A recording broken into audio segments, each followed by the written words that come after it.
Welcome to Coffman's Controversy. My name is Derek Coffman. This is for History 1301, 7G5. My instructor's name is Callie De La Cerda. The date today is August 8th, 2024. And today I will be talking about the time period from 1820 to about 1890. To start it off, I would start with the Missouri Compromise, which basically outlawed slavery west of Missouri and above a certain latitude line. It was also outlawed.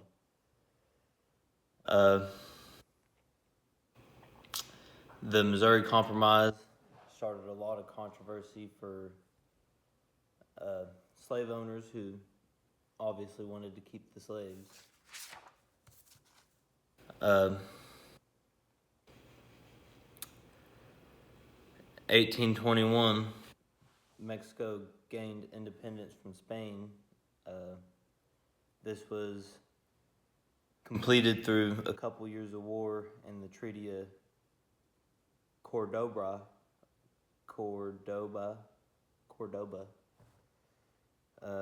which recognizes Mexican independence from Spain. In 1836, the Alamo was a battle fought between Texans and Spaniards. Lasted about a week and a half. Resulted in Mexican triumph. That was before Texas was a state, so they didn't have any support from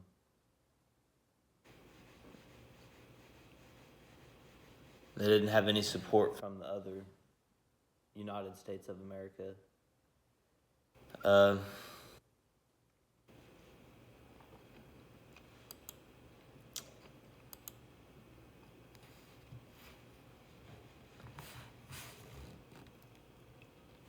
In 1846,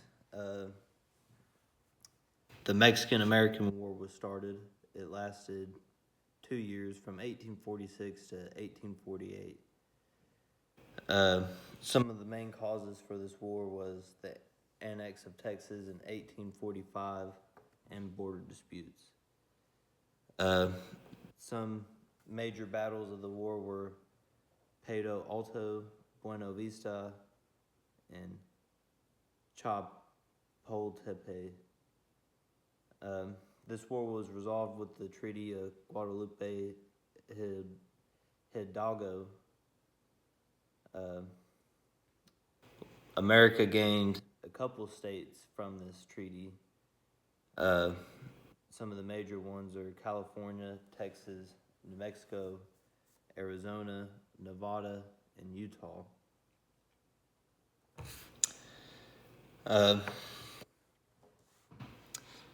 Another thing that I learned throughout this module was about Dred Scott. Dred Scott was a slave. He was bought, and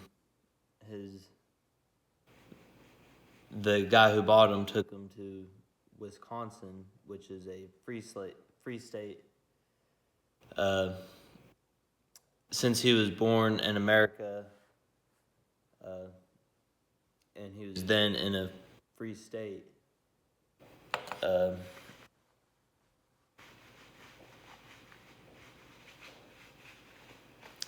he thought he was entitled to freedom, which by the Constitution he was.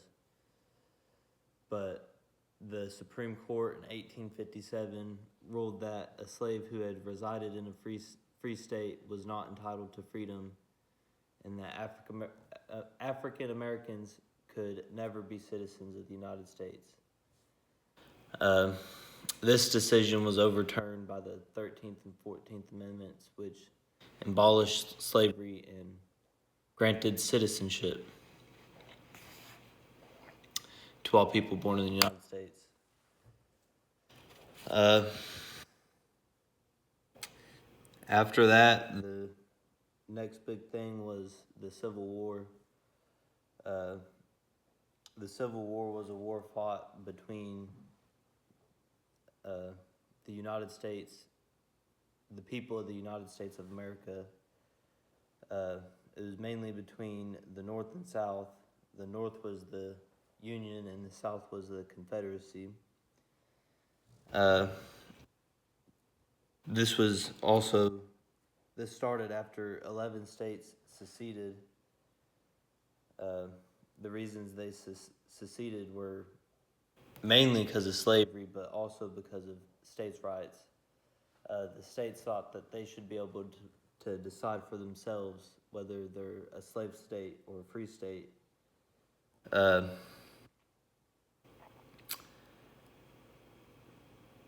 a lot of this was, or can be contributed to wealthy slave owners. I guess you could say donating to government officials to keep what they believe or what they believed should be the law, which benefits them greatly. A lot of the big battles, or most of the big battles of this war, were Gettysburg, Antietam, and the siege of Vicksburg.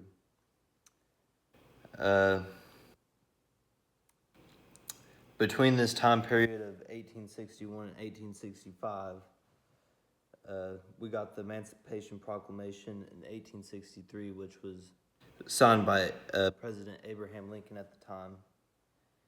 And 2 years after that, 1865, is when the war ends. This is also when Reconstruction starts. Reconstruction was a period in the United States history from 1865 to 1877. This was a time period where the people of America were focused on addressing the inequalities of slavery, its social and economic legacy, as well as retaining the 11 southern states that had receded. Some key points of Reconstruction. Presidential Reconstruction, led by President Andrew Jackson.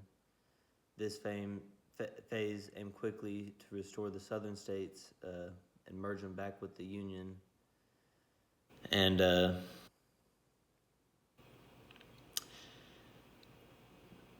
they emphasized on making little changes to the systems that they had in place before the war. Of course, they outlawed slavery and granted black people freedom. Well, African Americans freedom.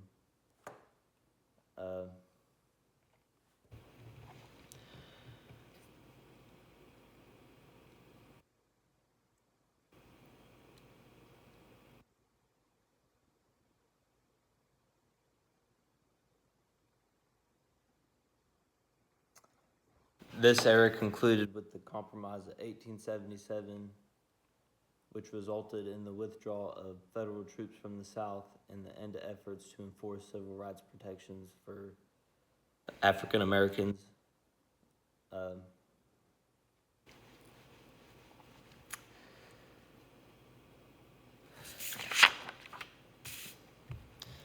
One thing I would like the listeners to do is recognize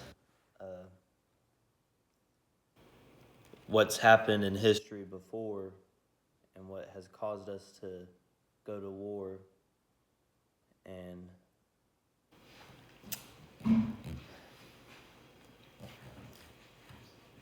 I want you to identify some ways that the war in the past, the Spanish-American War, Mexican-American War, the Civil War,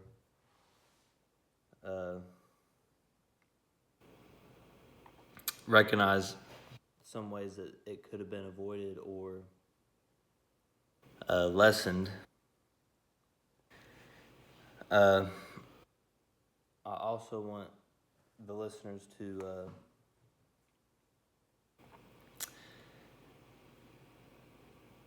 use those elements that they identified that could have helped or cushioned the war, so to speak, and implement that into everyday life, and understand that it's okay to agree to disagree. And at the end of the day, it's much easier than fighting or going to war and losing lives over it. Some of the sources I've used to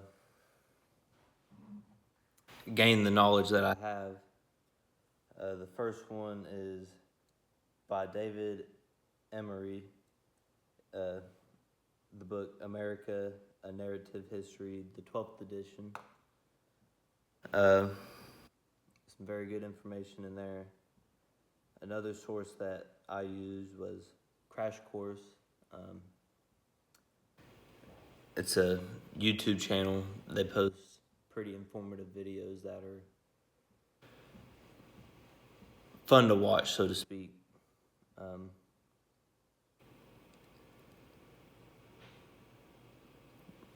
That wraps up everything that I have to talk about today. Thank you for listening. Have a great day.